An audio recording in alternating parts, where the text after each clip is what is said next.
Hello દોસ્તો, આપ સર્વેનું સ્વાગત છે આપણી ચેનલ હેલ્પ ઇન ગુજરાતીમાં. આજના વિડીયોમાં વાત કરીશું કે 2026માં ઝીરો બેલેન્સ બેંક એકાઉન્ટ કેવી રીતે ખોલાવવું. જો તમે 2026માં ઝીરો બેલેન્સ બેંક એકાઉન્ટ ખોલાવવા માંગતા હોય તો આ વિડીયો તમારા માટે છે. વિડીયોને ધ્યાનથી જો. એ પહેલાં જોઈ લે કે ઝીરો બેલેન્સ બેંક એકાઉન્ટ એટલે શું. તો ઝીરો બેલેન્સ બેંક એકાઉન્ટ એટલે એમાં તમારે કોઈ પણ ન્યૂનતમ રકમ એટલે કે મિનિમમ બેલેન્સ રાખવાની જરૂર નથી. તેમાં ઝીરો બેલેન્સ હશે તો પણ તમારે કોઈ પણ ચાર્જ લાગશે નહીં. આ ઝીરો બેલેન્સ એકાઉન્ટ છે. હવે જોઈએ કે ઝીરો બેલેન્સ એકાઉન્ટના ફાયદા કયા છે. તો ઘણા બધા ફાયદા છે. એમાંનો એક ફાયદો છે કોઈપણ પ્રકારનું મિનિમમ બેલેન્સની જરૂરિયાત નથી, જે આગળ વાત કરી છે. ફ્રી એટીએમ અને ડેબિટ કાર્ડ મળી રહે છે. તો તમને ફ્રીમાં એટીએમ અને ડેબિટ કાર્ડ મળી રહે છે. ત્યારબાદ છે સરકારી સહાય ડીબીટી સીધી ખાતામાં ટ્રાન્સફર થાય છે. તો તમને કોઈ સરકારી સહાય મળે છે, જેમ કે સ્કોલરશિપ છે, સ્ટુડન્ટ હોય તો સ્કોલરશિપ મળતી હોય છે, તો એ તમારા ડાયરેક્ટ એકાઉન્ટમાં જમા થાય છે. અકસ્માત વીમા કવચ તમને 2 લાખ સુધીનો તમને અકસ્માત વીમા કવચ મળે છે અને 10,000 સુધીની તમને ઓવરડ્રાફ્ટની સુવિધા પણ મળે છે, જેમાં થોડી ઘણી શરતો લાગુ પડે છે. હવે જોઈએ કે ઝીરો બેલેન્સ ખાતું ખોલાવવા માટે જરૂરી ડોક્યુમેન્ટ. તો જ્યારે પણ ઝીરો બેલેન્સ એકાઉન્ટ ખોલાવો છો ત્યારે તમારે કયા ડોક્યુમેન્ટની જરૂરિયાત રહેશે. તો એમાં તમારે આધાર કાર્ડ છે, પાન કાર્ડ છે, મતદાર આઈડી કાર્ડ છે, અથવા તો ડ્રાઇવિંગ લાઇસન્સ છે, પાસપોર્ટ સાઇઝના ફોટા અને મોબાઈલ નંબર, આટલા ડોક્યુમેન્ટની તમારે જરૂરિયાત રહેશે. ઝીરો બેલેન્સ એકાઉન્ટ કેવી રીતે ખોલાવવું અને ફોર્મ કેવી રીતે ભરવું એ માટે અલગથી સ્પેશિયલ વિડીયો બનાવેલો છે. તો આ વિડીયોના ડિસ્ક્રિપ્શનમાં એ વિડીયોની લિંક આપેલી છે, જેથી વ્યવસ્થિત વિડીયો જોઈ લેવો. હવે જોઈએ કે ઝીરો બેલેન્સ ખાતું ખોલાવવાની પ્રક્રિયા. તો તમે 2 રીતે ઝીરો બેલેન્સ એકાઉન્ટ ખોલાવી શકો છો. ઓફલાઈન અને ઓનલાઈન બંને પ્રોસેસથી તમે એકાઉન્ટ ખોલાવી શકો છો.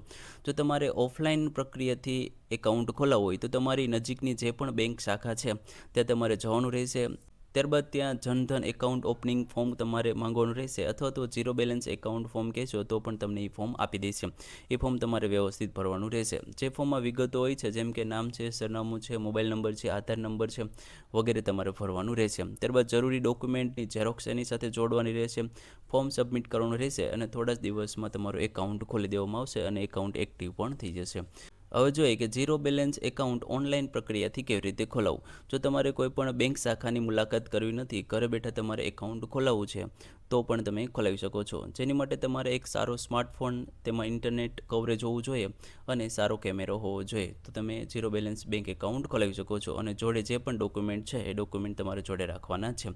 તો આ પ્રોસેસથી તમે એકાઉન્ટ ખોલાવી શકો છો. તો આ પ્રોસેસ કઈ છે એ જોઈએ તો બેંકની ઓફિશિયલ એપ ડાઉનલોડ કરો. અત્યારે જેટલી પણ બેંક છે બધાની ઓફિશિયલ એપ્લિકેશન છે એ તમારે ડાઉનલોડ કરવાની રહેશે. અહીંયા એસબીઆઈની જે યોનો એપ્લિકેશન છે એની વાત કરીએ તો યોનો એપ્લિકેશન ડાઉનલોડ કરશો એટલે તમને ફ્રન્ટ પેજ ઉપર એક તમને ઓપ્શન જોવા મળશે, ઓપન સેવિંગ એકાઉન્ટ. એ પસંદ કરવાનું રહેશે. ત્યારબાદ આધાર કાર્ડ દ્વારા કેવાયસી કરવાનું રહેશે. હવે તમે આધાર કાર્ડ દ્વારા કેવાયસી ક્યારે કરાવી શકો.